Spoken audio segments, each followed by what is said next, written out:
The opinions expressed in this program do not necessarily reflect the opinions of the owners, staff, management, or advertisers of this station.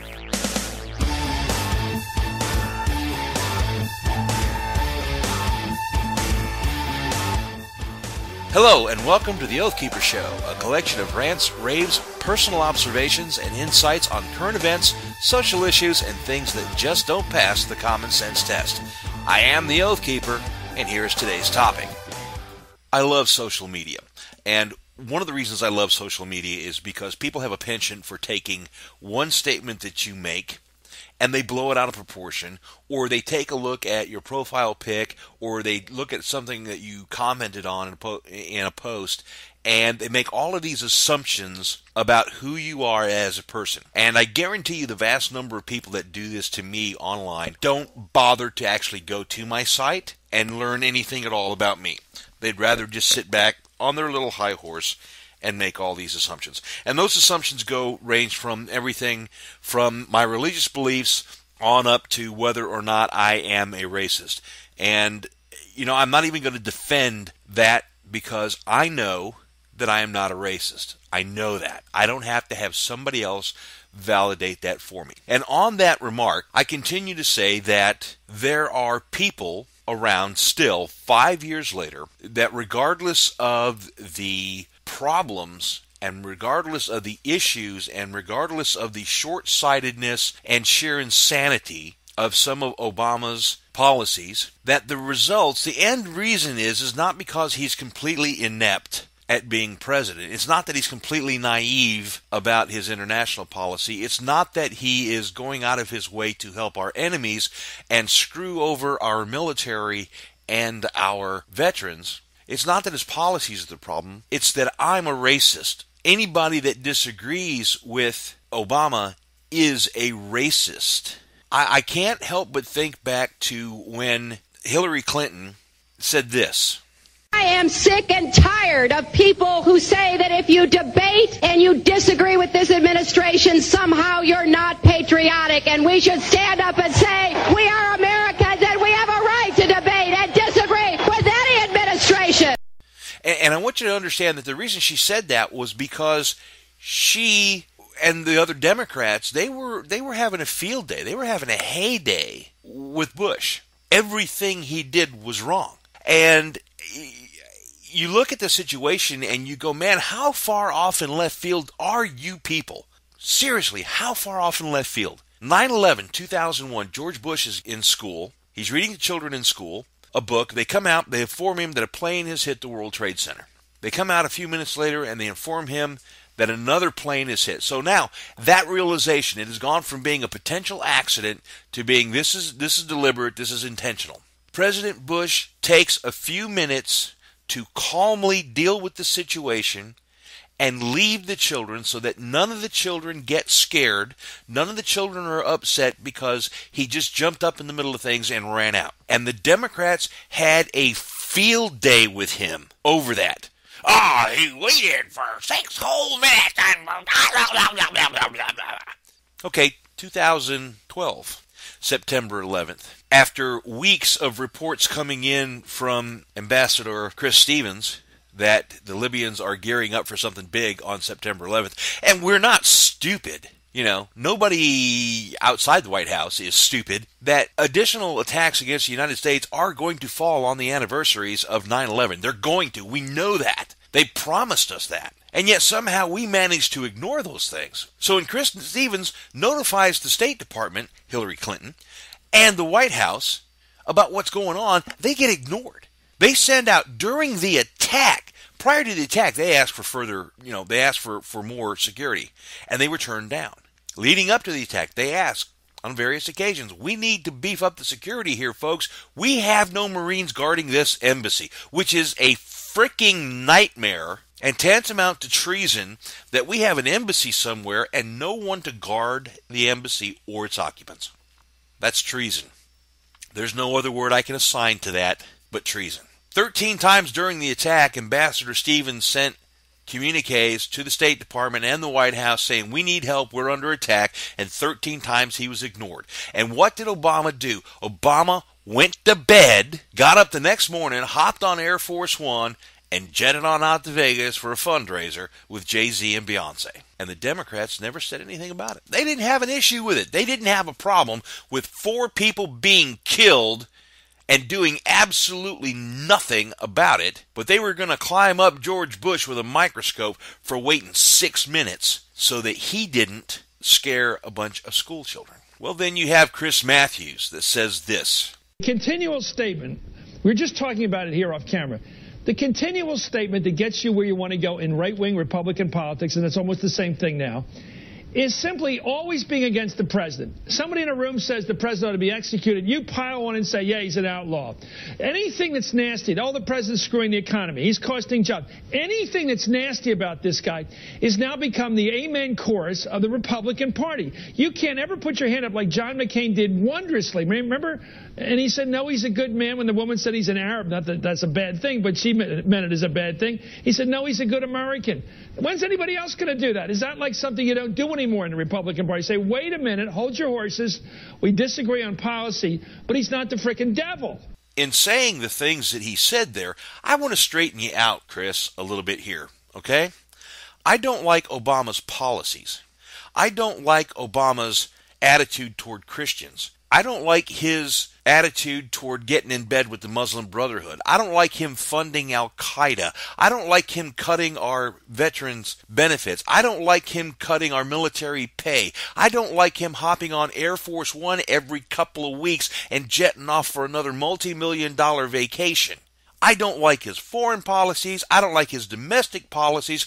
I don't like the fact that he's added millions of people to the rolls of food stamps, and he's advertising in Mexico to get people to come here illegally so they can get on food stamps too. But one thing I will tell you, Chris Matthews, is that in all of the things that I have not liked about Obama, me nor anyone that I know of outside of one guy, and he claims to be a socialist. So why he doesn't like Obama, I don't know. He's a college kid that's the friend of my wife's, and the kid talks more garbage than Obama does. But I have never heard a single conservative. I have never talked to a single person in the Tea Party. I have never myself ever said that Obama needs to be executed like you did. But like always, you're putting words in the mouths of conservatives, and you stand there on your little bully pulpit, and you spouse these things off that we supposedly say, and we supposedly do, and all of these things, and it's a damn lie, and you know it. You want to compare Tea Party events to Occupy Wall Street's events? Let's do that. Tea Party events, 0 arrests. Meanwhile, Occupy Wall Street, there were people being drugged and raped. There were people defecating on police cars. There were people defecating on the American flag. None of that garbage was ever seen at a Tea Party event. Oh, they're all a bunch of racists. Really? Really? Alan West is a racist? Alan West hates black people? Alfonso Rachel hates black people? Kevin Jackson hates black people? Are you out of your stinking mind? Ben Carson is a racist, hates black people? I stand aghast at that. That you're so wanting to hold on to the fact that the Tea Party is racist that you can't see the forest for the trees. Now, nobody that I know of, and I certainly would not call for the execution of Obama unless the court that tries him for treason against the United States in a time of war finds him guilty and sentences him to death. I'm not advocating somebody just go to the White House, drag him out on the lawn, and execute him. I'm not advocating that at all, and nobody else is. But Chris Matthews is, because he's trying to lie about the Republicans. He's trying to lie about conservatives. He's trying to lie about the Tea Party. Why? Because that's what the news media, that's what mainstream media does. They lie to you on a daily basis. Everybody was trying to figure out what the big story was when the media was pushing Justin Bieber being arrested, and I'm telling you, it was a lot bigger. But the media has a habit, like a magician.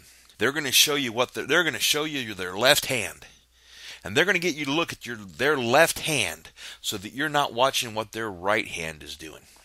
That's a magician trick, and this government does it all the time. They did it in the Gabby Gifford shooting. I really think that the judge was the target, and she was an incidental character. She was not the target. They tried it at Newton, Connecticut, where they pushed their anti-assault weapon bill, yet no assault weapon was used in that attack at all. But they used it. They claimed it. Boy, they drove that home. And it's amazing to me that Adam Lanza was able to be killed inside the school, yet the only long rifle they found was a shotgun, a pump shotgun in the trunk of a car. I find it amazing he was able to get it back there and put it up, and having never used it, having never fired it during the attack, but he was found with handguns. But see, handguns aren't unpopular yet. They're still trying to take them, but we got to take the dangerous ones away from you before we can take the rest of them from you. In Germany, in the late 30s, the Nazi Party burned the Reichstag, and they immediately blamed it on somebody else, and they used that as a rallying point, and they achieved absolute power in Germany. And I am not putting it past this regime to do the same thing. I fully look to see them use things that happen to justify going in and taking away our rights.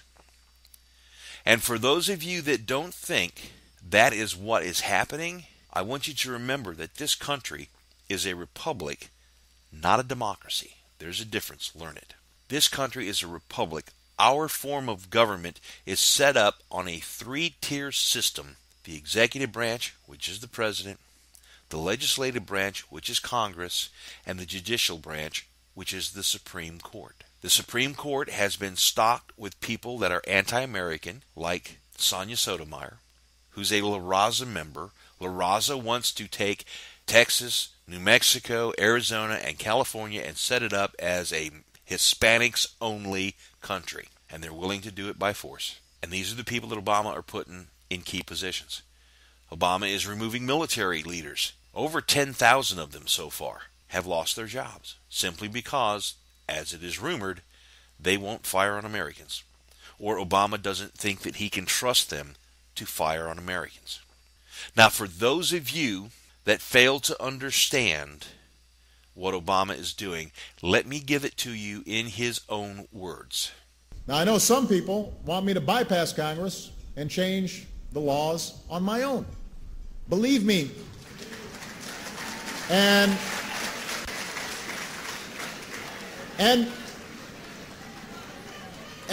believe me, right now dealing with Congress, the idea